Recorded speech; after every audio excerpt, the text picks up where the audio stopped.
Bom dia, pessoal!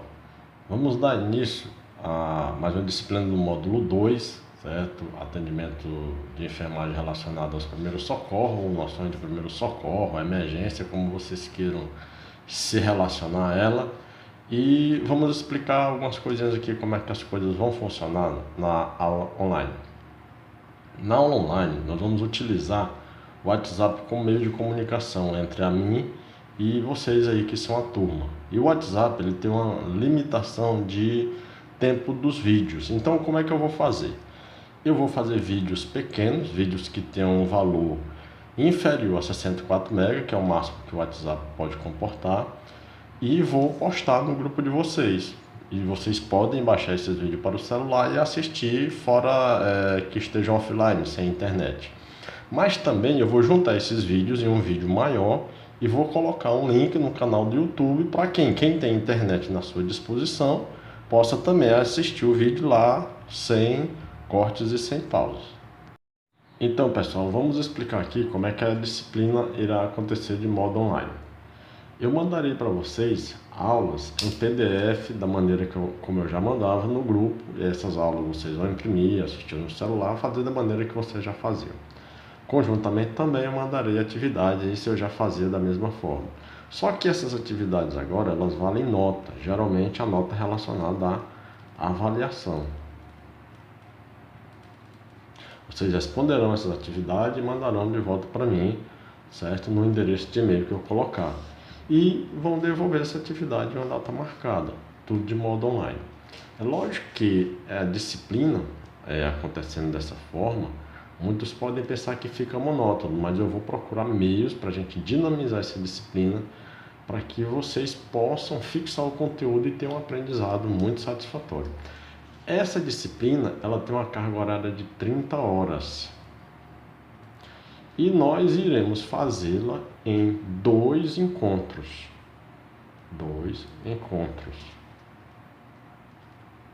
Como se fosse 2 domingos, né? Que na realidade o nosso curso é baseado nos encontros aos domingos. De que forma? Eu mandando conteúdo para vocês, aulas em PDF, atividade e aula em vídeo, vocês respondendo esse conteúdo, mandando de volta, avaliando e colocando a nota de cada um da maneira respectiva. Então, nossa disciplina tem uma carga horária de 30 horas e ela é dividida em módulos. Onde no primeiro módulo nós vamos falar das informações gerais relacionadas ao processo do que seja o atendimento de urgência e emergência, como coisas relacionadas aos conceitos aplicados aos primeiros socorros, os aspectos legais do processo de socorrer, as fases do atendimento, as fases do socorro, sinais vitais e sinais diagnósticos e como bem a remoção do acidentado. No capítulo 2, vamos dando segmento às hemorragias, no 3, as queimaduras e insolação, no 4, a internação, desmaio, e aí sucessivamente. Então é uma disciplina muito interessante, tem uma carga horária razoável, e que nós vamos tentar expor o máximo de conteúdo para vocês, desse modo aqui, para que o aprendizado de vocês não fique comprometido. Então, pessoal, vamos dar início à disciplina e, de fato, botar a mão na massa, né? E ver aqui, adquirir esses conhecimentos relacionados à disciplina e as dúvidas que tiverem, vocês mandam no grupo aí que eu sempre irei respondê-las. Então, assim, pessoal, a disciplina de primeiros socorros, nós vamos aplicar muitos conhecimentos que vocês adquiriram nas outras disciplinas anteriores a ela, principalmente na disciplina de fundamento de enfermagem, porque nós vamos falar muito aqui de sinais vitais. E também vão aplicar outros conhecimentos relacionados a disciplinas como anatomia, certo? Disciplinas que têm ação direta no organismo, e bem como o discernimento em geral das coisas. A primeira parte dessa disciplina nós vamos falar de conceitos, certo? Porque para fazer o atendimento, para ser um socorrista, uma pessoa que tem a capacidade de fazer o primeiro atendimento a um paciente externo, que a gente chama de pré-hospitalar, nós temos que ter determinado conhecimento, porque senão somente a boa vontade, ela poderá, em algumas circunstâncias, em vez de melhorar o estado da vítima, tornar a vítima mais crítica do que já esteja. Então vamos falar aqui dos conceitos aplicados aos primeiros socorros. Primeiro socorro, como é que é definido, né? Então, os primeiros socorros são uma gama de cuidado imediatamente prestado a uma pessoa cujo estado físico coloca em perigo a vida dessa pessoa ou a sua saúde, com o fim de manter as funções vitais e evitar o agravamento de suas condições, até que recebam assistência médica especializada. Então vocês estão vendo aqui que nesse conceito existem alguns termos que a gente tem que destacar, que são os seguintes. Os primeiros socorros são uma gama de conhecimentos, são cuidados prestados de modo imediato ao paciente, onde a pessoa esteja em perigo de vida, certo? Ou com a sua saúde, perigo de saúde, a fim de que eu venha restabelecer as funções vitais dessa pessoa. Ou seja, a fim de que eu venha tornar a situação favorável para que ela não perca a vida. Não perca a vida. Então, todo o atendimento de primeiro socorro, ele vai estar relacionado nesse fator. Eu tenho que preservar a vida, eu tenho que fazer ações que façam com que aquela pessoa não tenha a sua vida perdida. E como no atendimento de primeiro socorro nós teremos uma série de conceitos novos para vocês, vamos aqui partir do princípio de que seja uma triagem, né? Então, a triagem é um processo de avaliação do paciente para determinar as prioridades de tratamento. Muitas vezes essa avaliação do paciente, ela não é feita dentro do hospital, não. Ela é feita lá no ambiente, numa via pública, onde você vê a ocorrência da situação de emergência e você vai fazer uma avaliação prévia do paciente lá e ver se o paciente está vivo, se ele está respirando. Enfim, aplicar conhecimentos relacionados às disciplinas que eu já falei, para daí interagir em relação ao processo de socorro da vítima. Socorrista. O que é um socorrista? Socorrista é uma atividade regulamentada pelo Ministério da Saúde, segundo a portaria 824, de 24 de junho de 99, onde o socorrista, para ser socorrista, ele tem que ter um treinamento específico, mais amplo e detalhado para a pessoa que vai ser a prestadora desse serviço, né? Isso aí nós temos muito bem nas pessoas que desenvolvem o trabalho relacionado à emergência, que são os técnicos de enfermagem e enfermeiros que trabalham no serviço de assistência móvel de urgência. Esse pessoal, além deles passarem por concurso nesse serviço, eles recebem um treinamento específico para trabalhar com esse público em diversas situações que vão existir e que exigirão esse conhecimento dele. Bom, vamos para a definição de urgência. O que é uma urgência? Urgência é um termo que quer dizer que as condições são graves, prestem bem atenção nisso, mas que geralmente não oferecem risco de morte para o paciente, são de prioridade moderada. Então vamos entender esse conceito na sua íntegra. Existe uma confusão muito grande quando se coloca dois termos, o termo urgência e o termo emergência. Muitas vezes o paciente diz, isso é urgência, isso é emergência, fica uma confusão, mas vamos colocar as coisas muito bem esclarecidas. Tudo que está relacionado à urgência, eu tenho a condição que são coisas graves. Mas são coisas graves onde elas não estão desencadeando um risco de morte. Ou seja, as coisas relacionadas à urgência, elas podem esperar. Por que podem esperar?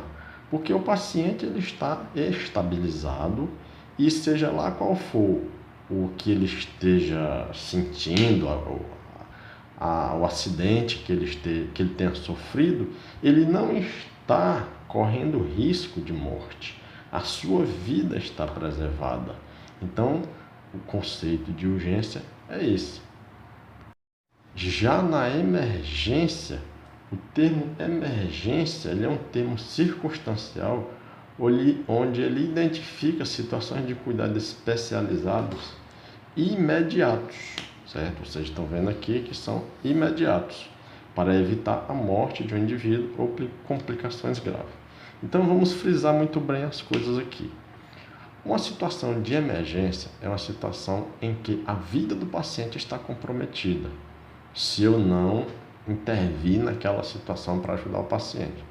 Exemplo, uma situação de parada cardiorrespiratória, Eu me deparo em uma situação onde eu vejo uma pessoa desacordada e vejo lá que ela está em parada cardiorrespiratória. Como que eu avalio isso? Porque eu vejo que ela não está respirando, que ela está com a respiração muito, as incursões respiratórias muito baixas. Então é uma situação onde, se eu não agir, essa pessoa terminará morrendo por insuficiência respiratória, por não conseguir respirar. Uma outra situação, uma situação de fratura de um osso, onde não ocorreu a exposição do osso e nem está sangrando. É uma situação de urgência, porque é uma situação onde não está colocando em risco, desculpa vocês, a vida do paciente. É uma situação onde ela pode aguardar para ser resolvido até posteriormente. E o que seria um acidente? Bom, um acidente é um fato do qual ele resulta em pessoas feridas que necessitam de atendimento, onde nós vamos ter acidentes graves, acidentes moderados, acidentes leves, etc, etc.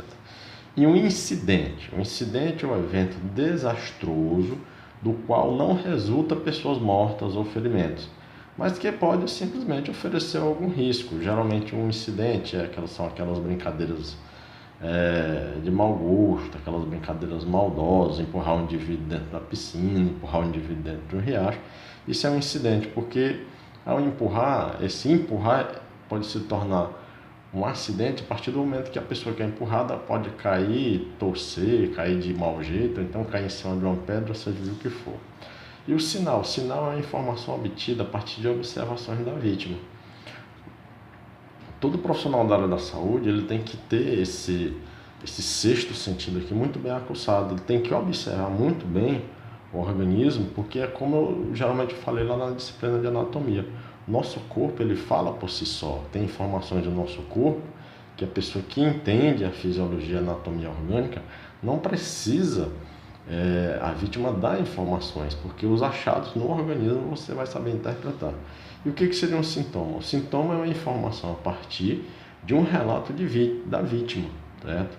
Aspectos legais do socorro, omissão de socorro, segundo o artigo 135 do Código Penal, e omissão de socorro. Então, assim, todo sintoma é aquilo que a vítima vai lhe referir. Você vai perguntar, você está sentindo dor, você está sentindo mal-estar, você está sentindo sonolência, ou qualquer outro achado relacionado à informação que a vítima lhe dá. E como o fato de ser socorrista é uma condição dentro da área da saúde legalizada, existem determinados aspectos que são considerados legais, como, por exemplo, a condição de omissão do socorro. Então, segundo o artigo 135 do Código Penal, a omissão de socorro consiste em deixar de prestar assistência, quando possível, de fazê-la, sem risco pessoal, a criança abandonada ou extraviada, ou a pessoa inválida ou ferida em desamparo ou em grave e iminente perigo. Não pedir, nesses casos, o socorro por parte da autoridade pública. Então, assim, nós temos que ver que toda essa questão relacionada aos primeiros socorros, existe toda uma legislação específica que defende o paciente como também defende o socorrista. E o importante é o fato que quando você, que é um profissional da área da saúde ou não, está presente diante de uma situação e omite o socorro, você está infringindo alguma lei. E uma coisa muito importante aqui é que o fato de chamar o socorro especializado nos casos em que a pessoa não possui um treinamento específico, certo? Ou não se sente confiante para fazer o primeiro atendimento, já é descartada a ocorrência da omissão de socorro. Por exemplo, um indivíduo que está trafegando em uma via e acidentemente uma criança passa correndo e ele bate com o carro nessa criança. Ele pode se comportar diante de duas situações: evadir-se do local, não prestar socorro e nem chamar o órgão público responsável por isso, que é o Serviço de Assistência Móvel de Urgência, ou se comportar da outra maneira, que é chamar o Serviço de Assistência Móvel de Urgência, e como ele não sabe prestar o socorro, o fato dele chamar o órgão público responsável caracteriza-se com que ele não tenha se omitido em relação a socorrer a vítima. Como também O paciente, o que é a vítima, ela tem direitos, como também o socorrista tem direito. E os direitos relacionados à pessoa que está sendo atendida. Bom, a pessoa que está sendo atendida, ela tem o direito de se recusar ao atendimento, certo? Adultos, desde que estejam conscientes e com clareza de pensamento. Se a pessoa não quiser o meu atendimento, se ela se recusar, então é o direito que ela tem, mesmo que essa recusa poderá até comprometer a sua vida. Tem direito de ter o consentimento para o atendimento de primeiro socorro para ser formal, quando a vítima verbalizar ou sinalizar que concorda com o atendimento, ou de modo implícito, quando a vítima esteja inconsciente, confusa ou gravemente ferida, a ponto de não poder verbalizar ou sinalizar consentimento com o atendimento. Então, assim, esse é um direito que a vítima tem de se, ainda consciente, julgar se você deve ou não deve socorrê-la, certo? E agora vamos falar nas fases do processo de socorro, certo? Então, assim, pessoal, vamos entender a seguinte coisa. O atendimento socorrista, ele ocorre em dois momentos. Ele vai ocorrer em um momento que nós chamamos de pré-hospitalar e vai ocorrer em outro momento que já é o momento hospitalar. A nossa disciplina, ela está direcionada e relacionada a esse momento aqui, ó, ao momento pré-hospitalar. Então, assim, que é aquele momento em que o paciente não está dentro do ambiente hospitalar. No atendimento pré-hospitalar, geralmente eu posso encontrar o paciente em uma via pública, que é na rua. Eu posso encontrar o paciente dentro da casa dele, que é no domicílio. Eu posso encontrar o paciente em qualquer outro ambiente, em uma calçada. Então, assim, a nossa disciplina ela vai estar muito mais relacionada ao que é pré-hospitalar. Então, no que é pré-hospitalar, eu vou fazer uma avaliação prévia do paciente. De que maneira que eu vou fazer essa avaliação prévia? Eu vou fazer a avaliação prévia do paciente, olhando o paciente, verificando se esse paciente tem alguma luxação, algum sangramento, alguma fratura e se esse paciente tem as condições que nós colocamos lá no início da disciplina, condições que façam com que ele se mantenha vivo, se a vida dele não está em comprometimento. Então, assim, ao se deparar com uma situação de acidente, a primeira coisa que você vai ter que fazer é a avaliação do paciente. A segunda coisa é pedir auxílio. Por exemplo, quando você está avaliando, você pede para alguém fazer uma ligação. Essa ligação que alguém vai fazer vai ser uma ligação para o serviço de assistência móvel de urgência.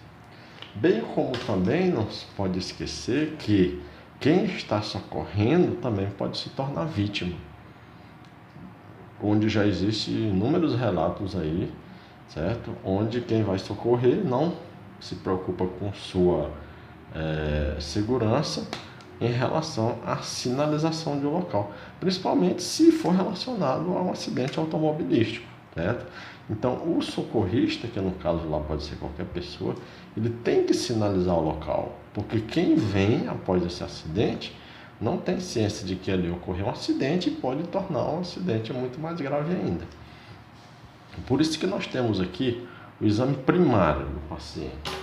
Então, o exame primário do paciente, eu vou me referenciar em algo relacionado à consciência, saber se esse paciente está consciente, orientado, se ele respondeu o que eu estou perguntando, se ele sabe quem ele é. Eu vou me referenciar a sinais que vão colocar para mim, que vão me dar informações se ele ainda está vivo, como respiração, pulso, e vou me referenciar a essa situação bem aqui, que ela é de extrema importância, que é a obstrução das vias aéreas.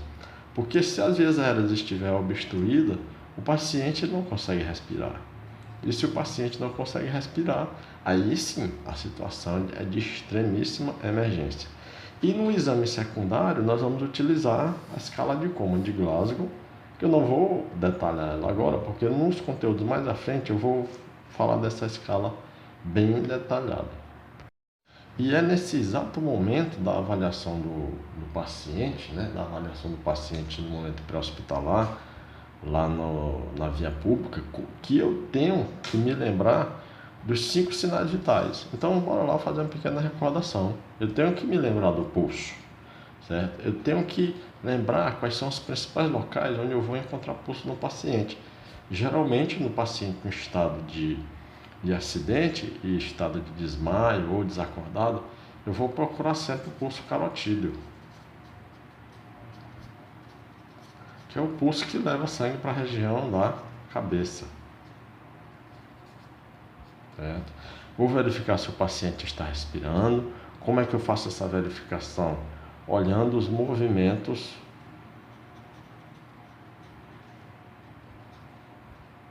torácicos.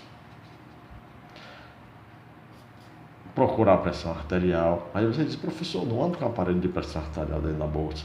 Sim, mas se eu encontrei pulso e respiração, eu já tenho certeza que esse paciente está vivo. Certo? Procurar temperatura e dor. Então, assim, esses são os 5 sinais que nós devemos procurar no paciente.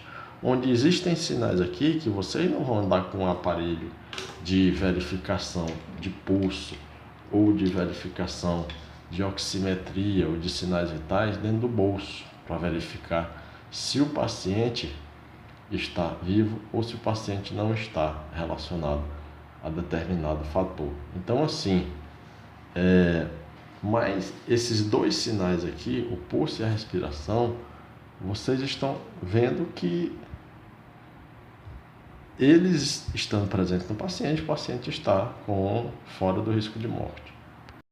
E ainda, nós não podemos esquecer que também existem 3 sinais que são sinais que nos auxiliam a ter um certo diagnóstico, digamos assim, diagnóstico, entendimento ou discernimento sobre a questão de situação da vítima.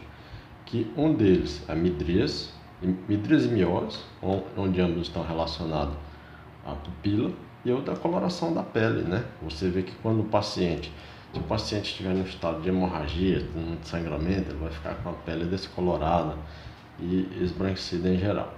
Então vamos entender aqui melhor o que é midríase e miose. Então, a midríase e miose são 2 situações que estão relacionadas à dilatação da pupila, ou seja, ao tamanho que nossa pupila assume quando ela é estimulada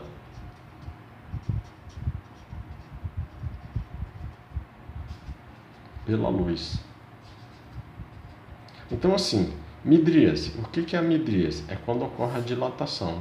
Quando a nossa pupila recebe um foco luminoso, ela tende a dilatar, a aumentar o seu tamanho decorrente do estímulo das ondas eletromagnéticas, das ondas de luz. E o que é a miose? A miose é uma contração da retração da pupila. Só chamando a atenção para vocês, pessoal, aqui não é meiose, aqui é miose. É o processo de contração e retração da pupila. Então, essas 2 situações, elas ocorrem fisiologicamente no nosso organismo e às vezes a gente nem se depara. Você está em um ambiente bastante iluminado, certo? A lâmpada está acesa dentro do quarto e você apaga a lâmpada, fica totalmente escuro. Quando aquela escuridão toma de conta do ambiente, a sua pupila ela vai entrar no processo de contração, certo? Porque tem uma total ausência de estimulação luminosa. Quando você acende a lâmpada repentinamente, depois de um certo tempo que você está em escuridão, se você ficar se observando no espelho, você vai ver que sua pupila vai dilatar mediante aquele estímulo da luminosidade. Essa é uma reação fisiológica normal e é uma reação que nós utilizamos como condição de diagnóstico se o paciente ainda está vivo. Se você não encontrou no paciente pulso, respiração, então você faz uma estimulação da pupila para ver se ela entra em midríase. E se ocorreu dilatação pupilar, então esse paciente ainda está vivo com certeza. E o exame físico em geral, na fase pré-hospitalar de atendimento, nós vamos fazê-lo relacionado a todas essas partes do nosso organismo aqui, ó. Vamos verificar o pescoço. O que nós vamos verificar o pescoço? Se há ocorrência de fraturas, de traumas, pancada, trauma craniano, como também na cabeça, no tórax, perfurações, ou fraturamento, o abdômen, se existem algumas perfurações abdominais, se existem locais mais demasiado, mais inchado do que o outro, vamos verificar a pelve do paciente, os membros inferiores e os membros superiores. Então, esse atendimento todinho, o qual nós estamos referenciando aqui, ele é um atendimento rápido, ele é uma verificação rápida. Você faz uma avaliação rápida para saber se o paciente, se a vítima, no caso, né, que é a vítima, está em uma situação mais séria do que você pensa que ela esteja. Então, nessa avaliação que você fará, você vai se deparar com duas situações que vão indicar sinais vitais e outras vão indicar sinais de problema, que são sinais de doença. Então, nós temos aqui os sinais vitais. Digamos, se eu não disponho de equipamento para aferir esses sinais vitais, eu vou me utilizar dos sentidos. Quais são os sentidos mais comuns? Eu vou me utilizar para procurar sinais vitais do paciente. É o tato, onde eu vou palpar o pulso, certo? E a questão da captação de sensação, onde eu posso usar minha sensibilidade para ver se esse paciente ainda está respirando, que continua sendo também o meu sentido de tato. E os achados mais comuns são os diversos sangramentos. Então, temos sempre que procurar sangramentos, edema no paciente, existe algum membro em deformidade, ou se o paciente está com aumento de determinada sensibilidade além do normal. E os sinais de doença? Então, eu encontrei aqui sinais vitais que poderão estar alterados ou não. E os sinais de doença? Palidez cutânea. O paciente com palidez cutânea me repercute que ele não está recebendo sangue em quantidade suficiente na sua pele como um todo, então algum problema está relacionado à circulação. A pele avermelhada de modo excessivo. Então, o avermelhamento da pele está relacionado a hemorragias. Sudorese excessiva, como pode estar presente no estado de choque, uma elevação da temperatura ou pulso rápido. Então, assim, todas essas situações são situações onde eu vou procurar, nesse primeiro atendimento, para verificar a real condição do paciente, para daí eu tomar um posicionamento relacionado ao que eu vou fazer. Mas no primeiro atendimento, o que nós temos que nos preocupar extremamente é se o paciente ainda está vivo e se existe alguma situação que vai comprometer a sua vida. E dando continuidade à disciplina, vamos falar agora do último item desse módulo, que é a remoção do acidentado. Bom, a remoção do acidentado é bom que ela seja feita por pessoas capacitadas, que são os próprios socorristas, geralmente o SAMU, né, que é o Serviço de Assistência Móvel de Urgência, que tem pessoas capacitadas para fazer essa remoção, como também a estrutura, porque nós vamos precisar de equipamentos mínimos. Então, nós temos duas situações onde vão cair em relação à remoção da vítima. Primeira situação, vítima consciente podendo andar. Nessa situação, é a situação menos grave, onde a vítima ela está consciente, ela pode andar. Ela pode estar com alguma dificuldade de andar e eu posso ajudar essa vítima a se deslocar, apoiando ela em meus ombros, dando meu corpo para que ela faça apoio para se deslocar. A segunda situação é a situação da vítima inconsciente, não pode andar. Então, nessa situação, é a situação mais crítica, onde se eu não tiver conhecimento específico de como movimentar essa vítima, mexer nessa vítima e fazer determinadas manobras específicas para a remoção, o que eu de fato tenho que fazer é não mexer nela de jeito nenhum, por mais que a situação seja de extrema complicação, porque ao mexer nela de modo inconsequente, eu posso piorar a situação dela e ela vir até ficar paralisada em alguma parte dos seus membros por ruptura de uma parte de um tendão nervoso, certo? Relacionado ao movimento abrupto que eu possa vir a causar nessa vítima. Bom, pessoal, assim a gente encerra o capítulo 1 da nossa disciplina, certo? Bons estudos para vocês e qualquer dúvida que vocês venham a ter, postem lá no grupo que eu sempre vou responder.